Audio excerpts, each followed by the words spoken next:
Students, welcome. We have completed the first part of the lesson Tsunami.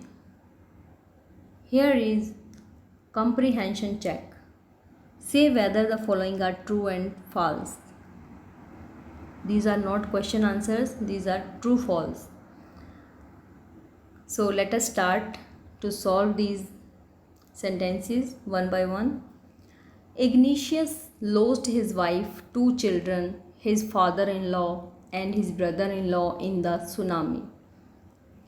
तो ये igneous की story जो हमने पढ़ी थी फर्स्ट पार्ट में, ये उसके साथ रिलेटेड है कि इसमें बताया गया कि इग्निशियस नाम का जो व्यक्ति था उसने अपनी पत्नी और दो बच्चों और अपने ससुर और अपने जो साले हैं उसको खो दिया सुनामी के कारण। तो ये ट्रू है, इसको हम ट्रू लिखेंगे। सेकंड है Sanjeev made it to safety after the tsunami, यानी कि संजीव नाम का जो व्यक्ति था वो सुनामी के बाद सेफ हो जाता है, लेकिन नहीं, ये फॉल्स है क्योंकि संजीव जो है वो जॉन की वाइफ को बचाते हुए खुद भी उसमें बह जाता है। सो दिस इज़ फॉल्स।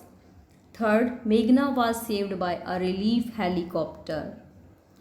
जो मेघना नाम की लड़की थी वो रिलीफ हेलीकॉप्टर के द्वारा बचाई गई। No, this is also false, उसको हेलीकॉप्टर ने देखा ही नहीं था। Fourth, Elmas father realised that a tsunami was going to hit the island. तो एल्मस के जो फादर थे उनको पहले ही रियलाइज़ हो गया था कि सुनामी जो है वो आने वाली है। सो दिस इज़ ट्रू क्योंकि उनको पहले ही आभास हो गया था और उन्होंने अपनी फैमिली को जगा दिया था। Fifth sentence, her mother and her aunts were washed away with the tree that they were holding on to. इसमें बात हो रही है एल्मस की मदर और उसकी आंटीज़ के बारे में कि वो जो हैं वो सुनामी की लहर के साथ ही बह गई थी, जिस पेड़ को वो पकड़े हुए थी उसके साथ ही। So this is true. We have read in the first part all these sentences. So now we are reading second part. Tilly Smith, a British school girl, एक ब्रिटिश स्कूल की लड़की जो है, इसका नाम टिली स्मिथ है, was able to save many lives when the tsunami struck Phuket beach in Thailand. जब उसका परिवार थाईलैंड के फोकेट बीच पर होता है तो वो बहुत सी ज़िंदगियों को बचाने में कामयाब हो जाती है और सुनामी वहाँ पर आती है, स्टक करती है, लेकिन उसकी वजह से कई जीवन बच जाते हैं। Though she has won a number of awards, तो उसको बहुत से अवार्ड दिए जाते हैं। Her parents have not allowed their daughter to be interviewed on television and made into a heroine, लेकिन उसके जो पेरेंट्स हैं उसको अलाउ नहीं करते कि वो किसी टेलीविज़न पर इंटरव्यू दे इसके बारे में, और जो कि उसको बिल्कुल हीरोइन बना सकते थे, वो वायरल हो सकती थी। Why do you think they took that decision. तो आप क्या सोचते हैं इसके बारे में कि उसके पेरेंट्स ने ऐसा डिसीज़न क्यों लिया होगा। तो बच्चों, आप अपना ओपिनियन दे सकते हैं इसमें कि माँ बाप जो है अपने बच्चे को इंटरव्यू से दूर क्यों रखेंगे जबकि उसने बहुत बहादुरी का काम किया और उसको रिवार्ड दिए गए। तो इसका आप अपने ओपिनियन के अकॉर्डिंग आंसर जो है सोच सकते हैं। ये हमें लिखना नहीं है, ये बस सोचने के लिए कहा है हमें राइटर ने। Now here is a story from Thailand. अब एक थाईलैंड की स्टोरी बता रहे हैं। The Smith family from south east England, जो कि साउथ ईस्ट इंग्लैंड से रिलेटेड थी family, were celebrating Christmas at a beach resort in southern Thailand. तो साउथ में, थाईलैंड के साउथ में एक रेस्टोरेंट में वो अपना सेलिब्रेशन करने के लिए आई हुई थी वो फैमिली क्रिसमस का।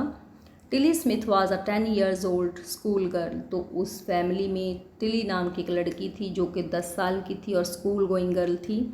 Her sister was 7 years old, उसकी छोटी बहन जो है वो 7 साल की थी। Their parents were Penney and Colin Smith, ये उसके पेरेंट्स के नाम बताए गए हैं।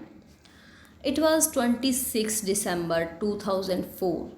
तो ये 26 दिसंबर का दिन था, जबकि 25 दिसंबर को क्रिसमस होता है, उससे अगला दिन था ये।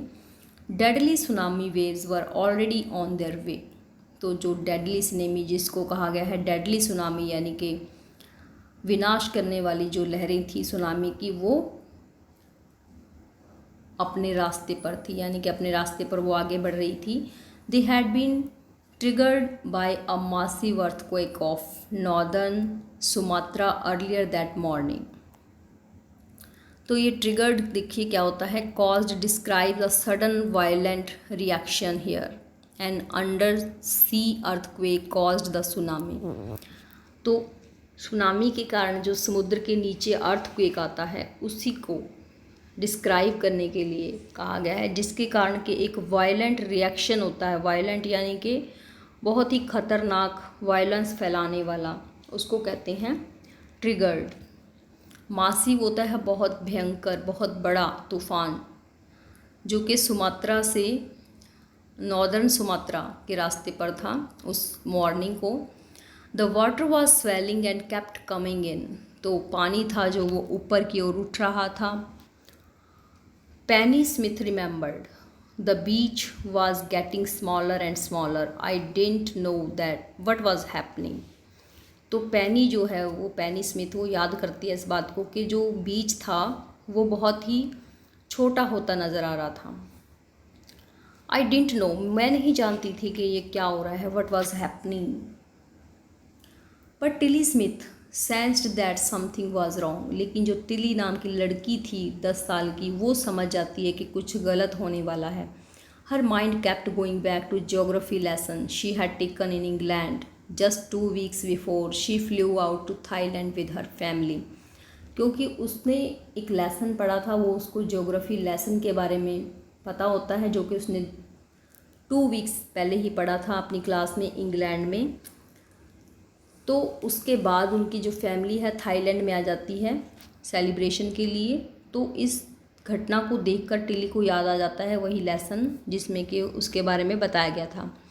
Tilly saw the sea slowly rise. तो टिली ने उस समुद्र को देखा धीरे धीरे ऊपर उठते हुए, एंड स्टार्ट टू फोम, और उसमें झाग उठते हुए, बबल, उसमें गुब्बारे बुलबुले उठने लगते हैं, एंड फॉर्म वर्लपूल्स, और फिर वर्लपूल बन जाता है। वर्लपूल यानी कि गोल गोल घूमने वाला, जिसको ज्वार भाट कहते हैं हम, पानी से जो बनता है। स्टूडेंट्स, वर्लपूल आपने ये देखा होगा वॉशिंग मशीन में कपड़े डालने से पहले अगर हम उस पानी को घुमाते हैं तो वो जो गोल गोल घूमता है उसको वर्लपूल की तरह ही हम समझ सकते हैं। तो ऐसा ही कुछ उसको देखने को मिला। She remembered that she had been this in this the class in a video of tsunami. तो उसको याद आ जाता है कि उसके टीचर ने उसको सुनामी से रिलेटेड एक वीडियो दिखाया था, that had hit the Hawaiian island in 1946।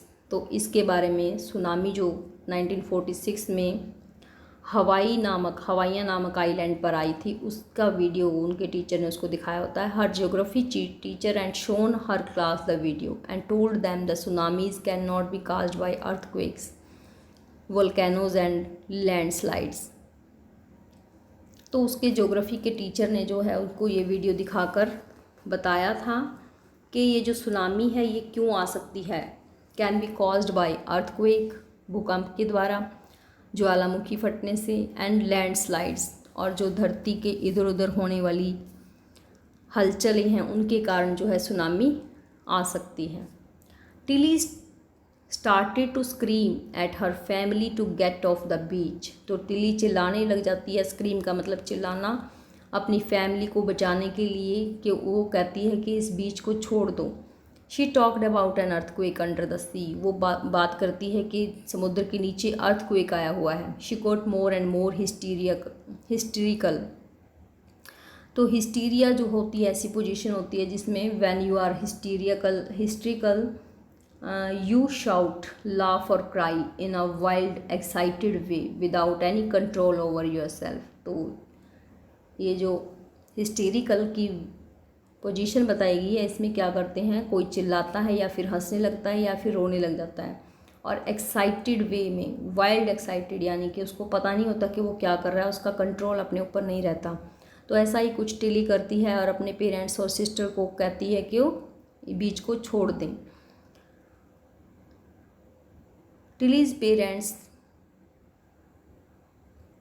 तो वो चिल्लाना शुरू कर देती है। She got more and more hysterical Said her mother Penny, I didn't know what a tsunami was. तो उसकी मदर कहती है कि मैं नहीं जानती कि सुनामी क्या होती है. But seeing my daughter too frightened, लेकिन मेरी बेटी को मैं डरते हुए देख रही थी. I thought something serious must be going on, तो मुझे पता चल गया कि कुछ सीरियस होने वाला है. Tilly's parents took her and her sister away from the beach. तो टिली के पेरेंट्स थे जो उसे और उसकी बहनों को वहाँ से दूर ले गए to the swimming pool at the hotel.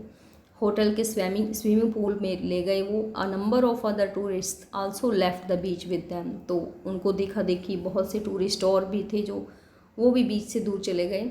Then it was as if the entire sea had come out after them. तो उसके बाद जो सारा समुद्र था वो बाहर आ गया था. आई वॉज स्क्रीमिंग रन, मैं चिल्ला रही थी कि भागो. The family took refuse in the third floor of the hotel. जो टिली फैमिली थी उन्होंने होटल के तीसरे फ्लोर पर जाकर आश्रय लिया. रिफ्यूज़ का मतलब शेल्टर, टेक शेल्टर. शेल्टर और प्रोटेक्शन फ्रॉम द डेंजर. जब किसी डेंजर से हम प्रोटेक्शन लेने के लिए कोई शेल्टर लेते हैं उसको कहते हैं refuse. The building withstood the surge of 3 tsunami waves. If they had stayed on the beach, they would not have been alive. तो ये जो बिल्डिंग थी जहाँ पे वो खड़े थे, पहले खड़े थे, तो वो 3 सुनामी की वहाँ लहरें आती हैं तेज़ी से, और अगर वो वहाँ पे खड़े होते तो वो ज़िंदा ना बचते उस टाइम. ये बताया गया है इसमें कि उन्होंने ज़िंदा नहीं बचना था. सर्ज का मतलब होता है फोर्स या मोमेंटम, यानी कि बहुत ताकत के साथ 3 लहरें आती हैं सुनामी की और जो बिल्डिंग है वो बहा कर ले जाती है उसको. The Smiths later met her two other tourist who had lost entire families. तो जो स्मिथ उसके पेरेंट्स थे उनको और बहुत से ऐसे टूरिस्ट मिलते हैं जिनकी अपनी फैमिलीज़ पूरी की पूरी खो गई थी सुनामी के कारण. Thanks to Tilly and her geography lesson. लेकिन उन्होंने जो बच गए थे उन्होंने टिली और उसके ज्योग्राफी लेसन को थैंक्स बोला. दे हैड बीन फोरवार्न्ड, क्योंकि उन्होंने उसको पहले ही वार्निंग दे दी थी. Tilly went back to her school in England and told her classmates her terrifying tale. तो जब टिली वापस जाती है अपने स्कूल में इंग्लैंड में तो वो अपने क्लासमेट्स को अपनी सारी ये जो भयानक स्टोरी थी, टेरिफाइंग टेल थी, उसके बारे में बताती हैं. So students, the second part of the chapter is completed. Here are 4 questions from the second part. Why did Tilly's family come to Thailand? क्या करने के लिए आई थी वो? They came there to celebrate Christmas party. And what were the warning signs that both Tilly and her mother saw? Do you think Tilly's mother was alarmed by them? And where had Tilly seen the sea behaving in the same strange fashions? तो ये सभी questions के answer हमें इस part में मिल चुके हैं. So students, the third part of the chapter we will read in our next video. So thanks for watching students.